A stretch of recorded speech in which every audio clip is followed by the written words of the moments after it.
খোদ বিএমওএইচ এর বিরুদ্ধে একাধিক অভিযোগ তুলে ব্লক প্রাথমিক স্বাস্থ্যকেন্দ্রের সামনে অবস্থান বিক্ষোভ রাজ্যের শাসক দল তৃণমূল কংগ্রেসের কর্মী সমর্থক ও নেতৃত্বদের। সোমবার সকাল থেকে গোসানিমারী ব্লক প্রাথমিক স্বাস্থ্যকেন্দ্রের সামনে চিত্রটা ঠিক এরকমই। মূলত গোসানিমারী ব্লক প্রাথমিক স্বাস্থ্যকেন্দ্রের বিরুদ্ধে একাধিক অনিয়মের অভিযোগ তুলে বিক্ষোভ কর্মসূচিতে সামিল হয়েছেন তৃণমূলের নেতৃত্ব ও কর্মী সমর্থকরা। তাদের অভিযোগ, গোসানিমারী সহ পার্শ্ববর্তী এলাকার বহু মানুষ চিকিৎসা পরিষেবার জন্য গোসানিমারী ব্লক প্রাথমিক স্বাস্থ্যকেন্দ্রের উপর নির্ভরশীল, কিন্তু গুরুত্বপূর্ণ এই স্বাস্থ্যকেন্দ্রে সঠিকভাবে চিকিৎসা পরিষেবা মেলে না। এমনকি এই স্বাস্থ্যকেন্দ্রের দায়িত্বে থাকা বিএমওএইচ তিনিও সঠিকভাবে স্বাস্থ্যকেন্দ্রে বসেন না, ফলে অনেক সময় চিকিৎসা পরিষেবা পেতে হয়রানির শিকার হতে হয় সাধারণ মানুষকে। সম্প্রতি এই স্বাস্থ্যকেন্দ্রে এক রোগী মৃত্যুর ঘটনা ঘটেছে, সেই বিষয়টিকে সামনে রেখে আন্দোলনে সামিল হয়েছেন তৃণমূল কংগ্রেস কর্মী সমর্থক ও নেতৃত্বরা। যেখানে রাজ্যের মুখ্যমন্ত্রী মমতা বন্দ্যোপাধ্যায় চিকিৎসা পরিষেবাকে ঢেলে সাজাতে একাধিক পরিকল্পনা নিয়েছেন, ঠিক তখনই এ ধরনের নজিরবিহীন বিক্ষোভ কর্মসূচিতে সামিল তৃণমূলের কর্মী সমর্থকরা। রীতিমতো ছাউনি দিয়ে মাইক লাগিয়ে সকাল থেকে চলছে তৃণমূলের বিক্ষোভ কর্মসূচি। উপস্থিত ছিলেন স্থানীয় তৃণমূল কংগ্রেস নেতা মিঠুন চক্রবর্তী, কোচবিহার জেলা পরিষদের সদস্য শ্রাবণী ঝা সহ একাধিক তৃণমূল নেতৃত্ব। এদিন বিক্ষোভ কর্মসূচি ঘিরে উঠেছে একাধিক প্রশ্ন। যেখানে হাসপাতালের আশপাশ এলাকায় কোনোভাবে মাইক বাজানো যায় না, সেখানে একটি ব্লক প্রাথমিক স্বাস্থ্যকেন্দ্রের সামনে মাইক বাজিয়ে চলেছে এই বিক্ষোভ।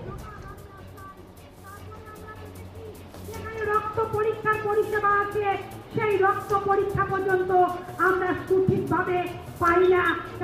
আমরা তো দীর্ঘদিন ধরে, আপনারা দেখেছেন, আমরা এর আগেও দুবার ডিওএমএসকে এসে এখানে কিন্তু ডেপুটেশন দিয়েছিলাম যাতে আমরা সুন্দরভাবে একটা পরিষেবা পাই, কিন্তু তারপরেও দেখলাম যে এই কয়েকদিনের মধ্যে আমাদের এখানে তরতাজা 3 জন মারা গেল ভুল চিকিৎসায়। যে চিকিৎসার পাওয়া যায় না, পরিষেবা পায় না এলাকার লোক। যেখানে বিপিএসসি 2.5 লক্ষ মানুষকে নিয়ে এই বিপিএসসি গঠন হয়েছে, বিপিএসসিতে এত রকম পরিষেবা, স্বাস্থ্য ঢেলে সাজানো হয়েছে।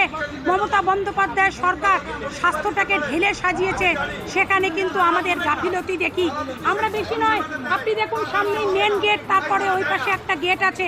রাত্রি 11টার পরে যদি কেউ হাসপাতালে আসে, আমরা দেখি ভেতর থেকে গেট লাগানো থাকে। ভেতরে যদি গেট খুলে ঢোকা হয়, তারপরেও দেখা যায় অন ডিউটি ডাক্তারবাবু তার কোয়ার্টারে আছেন, অন ডিউটি সিস্টার অন্য কোনো ঘরে গিয়ে ঘুমাচ্ছেন। সেই রুগীর লোক তাদেরকে ডেকে আনতে আনতে সেই রুগী মারা যায়। তাই আমরা তার প্রতিবাদ চাই। আমাদের যেখানে ল্যাব আছে, সরকারি পরীক্ষা হবে, সেই ল্যাবে সেই পরীক্ষাটা হয় না, সেই রক্তটা প্রাইভেটে চলে যায়। তখন রুগীকে কিন্তু আমাদের টাকা দিয়ে রক্ত পরীক্ষা করে আনতে লাগে। তাহলে কেন আমাদের ল্যাব টেকনিশিয়ান আছে, কেন আমাদের রক্ত পরিষেবাটা পাওয়া যায় না? এটারও জবাব দিতে হবে। কেন প্রসূতি মা যখন লেবার রুমে ছটফট করে, অন ডিউটি ট্রেনিং প্রাপ্ত নার্স সেখানে গিয়ে প্রসব না করিয়ে একজন আয়াকে পাঠিয়ে দেওয়া হয়।